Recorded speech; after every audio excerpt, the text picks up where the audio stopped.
2-3 মাস আগে থেকে সবার মার্কেটিং কমপ্লিট হয়ে গেছে পুজোর। আমরা ছোটোবেলা থেকে ষষ্ঠী বা সপ্তমীতে মার্কেটিং হতো, একটাই জামা, একটা প্যান্ট, ওই একটা জুতো, অষ্টমীতে পরতাম ওটা, নবমীতেও পরতাম, দশমীতে ভাসান, পুজো শেষ আমাদের কমপ্লিট মার্কেটিং, পুজো আনন্দ সব কমপ্লিট।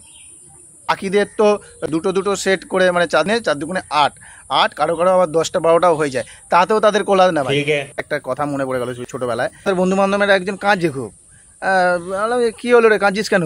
মানে আমাদেরই বন্ধু বান্ধব ছিল।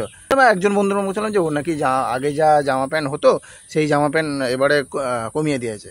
আমি ভাবলাম হয়তো আমাদের মতন অবস্থা, ওই একটা প্যান্ট একটা জামা আর জুতো। তো আমি গিয়ে ওকে সহানুভূতি দিতে গেলাম, যে গিয়ে একটুখানি মাথায় হাত বুলিয়ে, কী হলো ভাই, কাঁদিস না, করিস না বলে করছি। কেন, কটা হবে? আমি জিজ্ঞেস করলাম, বলছে যে 5টা জামা, 5টা মানে 5টা ওপরের জিনিস, 5টা নিচের জিনিস, ঠিক আছে, এরকম নিয়ে মানে 5-6টা 7টা এরকম হচ্ছে। কিন্তু ওর অ্যাভারেজ আগে হতো 12-14টা, সবাই মিলে দিত, সেটা কমে গিয়ে 5-6টা হয়ে গেছে। আমি তখন ভাবছি যে আমি ওকে সান্ত্বনা দেবো না ও আমাকে সান্ত্বনা দেবে, না আমি আমার তখন কি করবো, ইতস্তত হয়ে পড়েছি যে আমি কি করব, আমি ওখান দিয়ে উঠে পালাবো না, মানে আমি বলেও ফেলেছি। এবার ও যদি ঘুরিয়ে জিজ্ঞেস করি যে তোর কটা হয়েছে, তখন তো মানে হয়ে গেল, আমার পিলে চমকে গেল।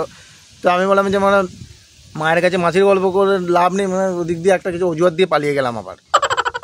এই হচ্ছে আমার স্ট্যাটাস।